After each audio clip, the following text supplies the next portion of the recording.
जय हिंद साथियों, स्वागत है आप सभी का शाइन वाईटी क्लासेस के यूट्यूब प्लेटफॉर्म पर। हिंदी शॉर्ट हैंड की प्रैक्टिस डिक्टेशन 90 शब्द प्रति मिनट गति से डिक्टेशन 5 सेकंड में शुरू होगी। स्टार्ट।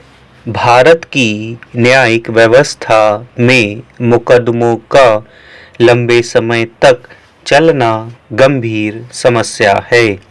वर्षों तक लंबित पड़े मामलों ने न्याय के वास्तविक अर्थ को धुंधला कर दिया है। न्याय में देरी अन्याय के समान ही होती है, लेकिन परिपाटी ऐसी बन गई है कि इंसाफ की उम्मीद में कई बार पीड़ित की पूरी जिंदगी निकल जाती है, फिर भी उन्हें न्याय नहीं मिलता। एक सभ्य समाज में न्यायिक व्यवस्था होना और उसका बेहतर तरीके से कार्यान्वित होना बेहद महत्वपूर्ण होता है। इसके बावजूद जब इंसाफ समय पर ना मिले तो अनगिनत सवाल खड़े होते हैं। पीड़ित और अभियुक्त दोनों ही इस धीमी प्रक्रिया से त्रस्त हो जाते हैं और न्याय केवल एक प्रतीक्षा बनकर रह जाता है। इसी बीच बीते दिनों अलीगढ़ से एक ऐसी खबर आई जो न्याय की आस लगाए या न्यायिक प्रक्रिया पर भरोसा कर अपना समय धन खर्च करने वालों को कहीं न कहीं एक संजीवनी देने का काम कर रही है। यह घटना हमें यह बताती है कि सब कुछ ठीक ढंग से किया जाए तो समय पर न्याय मिल सकता है। दरअसल पिछले दिनों अलीगढ़ की पॉक्सो अदालत ने 29 दिनों के भीतर एक मामले का निपटारा कर दिया। यह एक स्वागत योग्य कदम है और यह निर्णय न्यायिक प्रक्रिया को द्रुत गति देने की दिशा में एक संदेशवाहक बन सकता है। अलीगढ़ में किशोरी के साथ हुए बलात्कार के दोषी को 20 वर्ष की कैद और 50,000 रुपए के जुर्माने की सजा सुनाई गई है।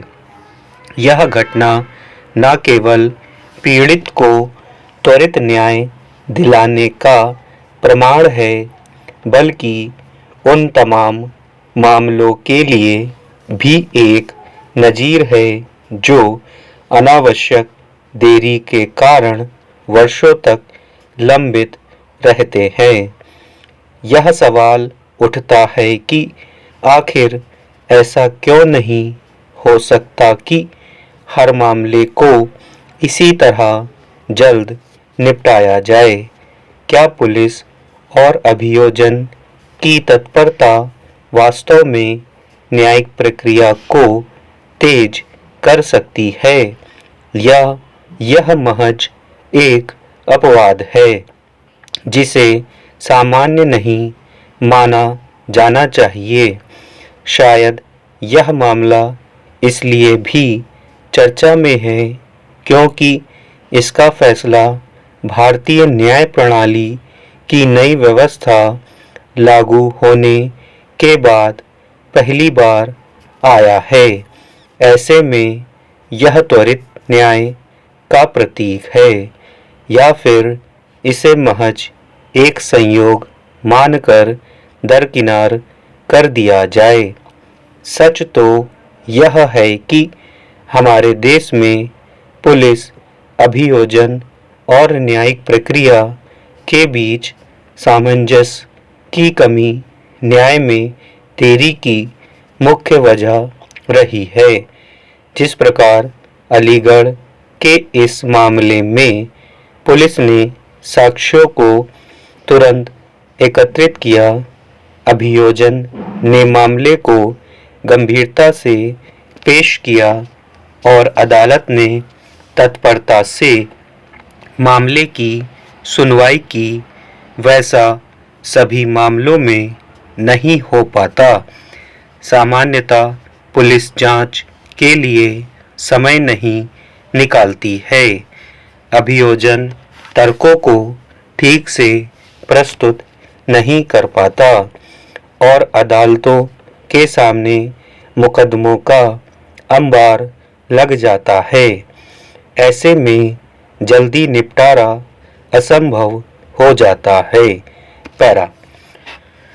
सवाल यह भी है कि क्या यह घटना वाकई मील का पत्थर है? क्या यह उदाहरण वास्तव में न्यायिक सुधारों की दिशा में एक बड़ा कदम है, या फिर इसे सिर्फ एक अपवाद मानकर हम आगे बढ़ जाएंगे? अगर कानूनी संस्थाएं इस उदाहरण से कुछ सीखने का प्रयास करें तो शायद हम मुकदमों के बोझ को कम कर सकते हैं। नेशनल जुडिशियल डेटा ग्रिड की रिपोर्ट के अनुसार भारत में इस समय लगभग 5 करोड़ मामले अदालतों में लंबित हैं। इनमें से 70% से अधिक मामले निचली अदालतों में हैं, जबकि उच्च न्यायालयों में भी लाखों मामले लंबित हैं। स्पष्ट है कि न्याय प्रणाली अपने ही बोझ तले दबी है। यह इस बात का भी सबूत है कि देश की कानून व्यवस्था अपने ही भार तले दबे जा रही है। क्या अदालतों में न्यायाधीशों की कमी इस समस्या की जड़ है? यह तो साफ है कि जब तक न्यायाधीशों के रिक्त पदों को भरा नहीं जाता, तब तक मामलों का निपटारा तेजी से नहीं हो पाएगा। लिहाजा पुलिस और अभियोजन को उतनी ही तेजी से काम करना होगा, वरना जैसा कि अक्सर होता है, साक्ष्य अधूरे रह जाते हैं, गवाह पलट जाते हैं और अपराधी खुलेआम घूमते रहते हैं। भारत में इंसाफ में देरी के कई प्रमुख कारण हैं। आज भी अदालतों में न्यायाधीशों की संख्या बहुत कम है।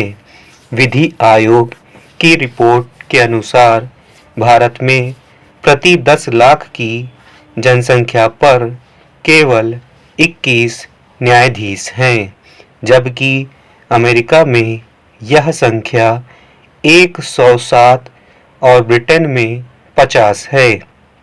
इस कमी के कारण अदालतों पर भारी बोझ पड़ता है और मामलों को निपटाने में सालों लग जाते हैं।